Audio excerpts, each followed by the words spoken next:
Salam jumpa dalam program Morning Call GPIB bagi seluruh sahabat GPIB dimanapun berada. Bersama saya Pendeta Yorinawa KMJ GPIB Immanuel Semarang. Bagi masyarakat Semarang lebih dikenal sebagai Gereja Belenduk. Kita akan menggumuli bersama tentang firman Tuhan hari ini sebagai titik bijak melakukan segala aktivitas kita di hari ini, sehingga hidup yang telah dianugerahi Allah kita jalani dengan penuh makna. Sahabat-sahabat GPIB yang dikasihi oleh Tuhan, sebelum kita membaca dan merenungkan firman Tuhan, mari kita satukan hati, kita berdoa.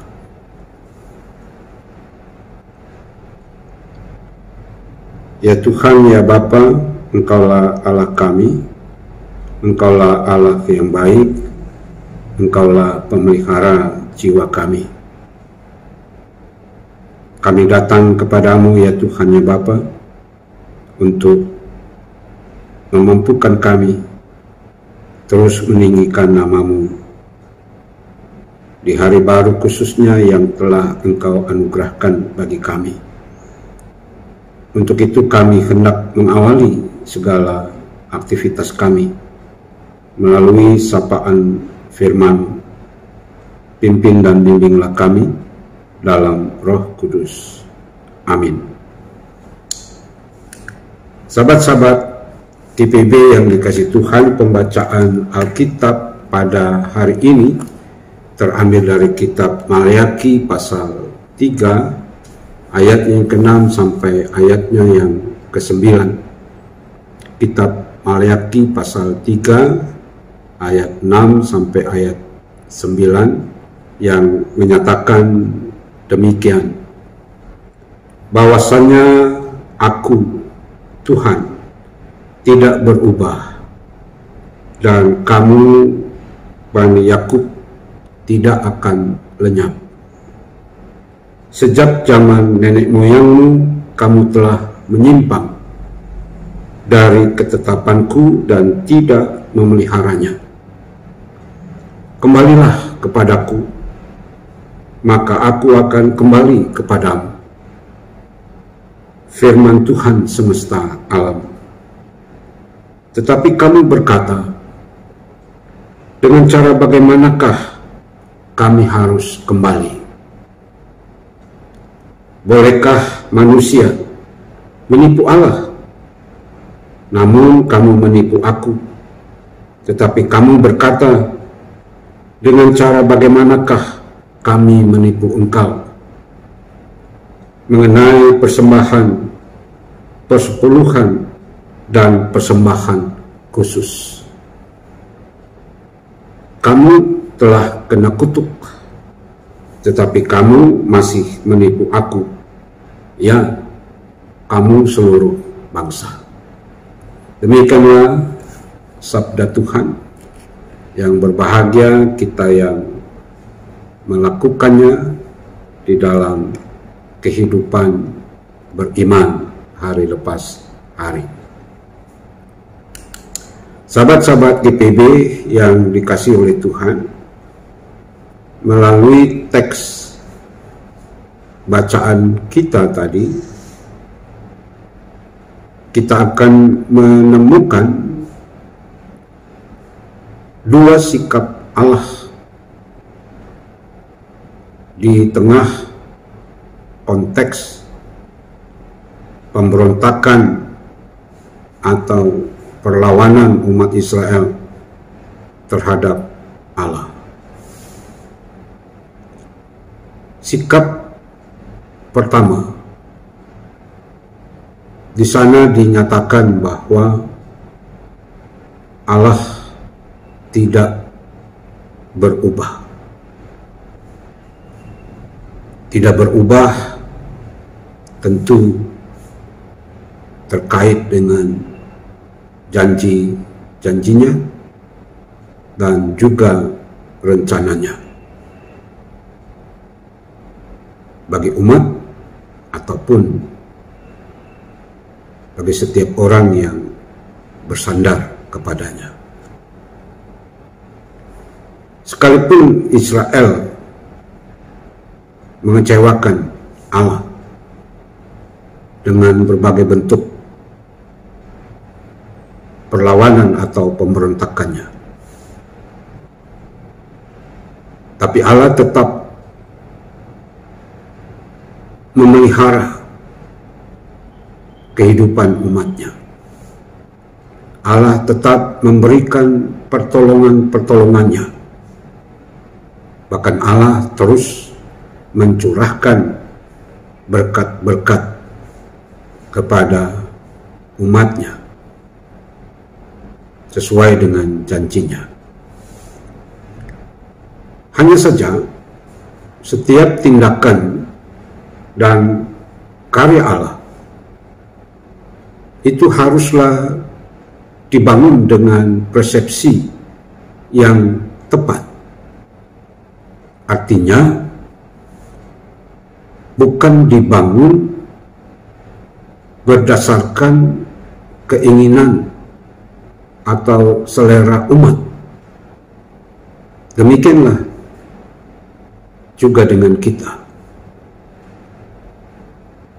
Tetapi berdasarkan kehendaknya. Sekalipun engkau sedang menderita, sedang mengalami kesusahan, tetaplah taat, tetaplah patuh dan setia. Berbicara tentang penderitaan, bicara tentang kesusahan-kesusahan dengan berbagai bentuknya dalam kehidupan seseorang, itu adalah realitas kehidupan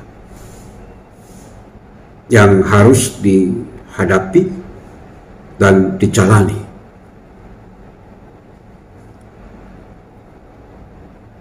Bicara tentang hal yang sama seperti itu, penderitaan, kesusahan, hal itu jauhlah dari apa yang dipikirkan oleh Allah, atau dapat dikatakan bahwa hal seperti itu bukan rancangannya. Berbanding terbalik dengan pemahaman yang seperti itu, maka seperti Israel, mereka beranggapan bahwa dengan kesusahan, dengan penderitaan yang mereka sudah hadapi, mereka beranggapan Allah sudah meninggalkan mereka. Sikap yang kedua, sikap ini menegaskan sikap Allah yang pertama tadi, yaitu Allah menawarkan, Allah mengajak kepada umat untuk kembali kepadanya. Ajakan ini atau tawaran ini itu berarti juga mau menunjukkan kepada kita bahwa umat sudah berjalan jauh dari Tuhan, jauh dari kebenaran. Ibarat lintasan yang kita jalani salah, atau kita tersesat di lintasan yang kita jalani, maka kita harus putar balik sehingga kita sampai pada tujuan yang ingin dicapai. Kebenaran yang dimaksud juga terkait dengan hidup dalam janji atau hidup dalam perjanjian. Israel sebagai umat yang dipilih, umat yang dikhususkan, mereka terikat dalam perjanjian dengan Allah. Jadi semestinya Israel hidup di dalam ketaatan, kepatuhan, kesetiaan terhadap Allah, dan ketetapannya. Seperti apa juga yang dikatakan di dalam Imamat pasal 27 ayat 30, perihal memberikan persepuluhan dan persembahan khusus. Sahabat-sahabat GPB yang dikasihi oleh Tuhan, apa yang mau kita renungkan dari berita kenabian Maleakhi ini sebagai sapaan Allah bagi kita? Tentu sapaan Allah ini mengingatkan kita terhadap jalan yang akan kita lalui hari ini. Ia mau kita berjalan dalam kebenaran, dan terkait ketika kita masuk dalam Minggu Prapaskah yang keempat ini,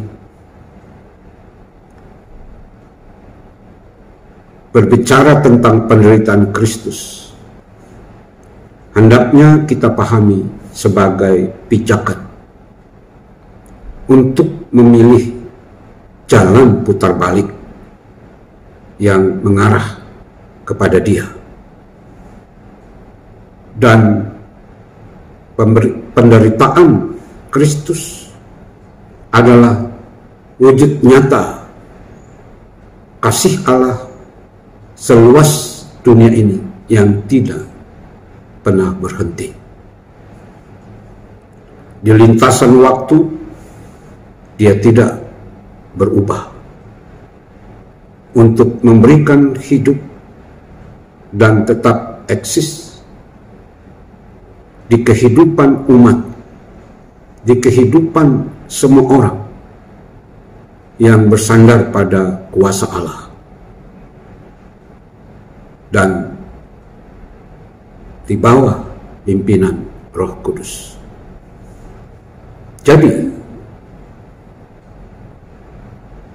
hidup ini yang kita jalani semestinya kita pakai untuk atau sebagai persembahan yang terbaik bagi Tuhan.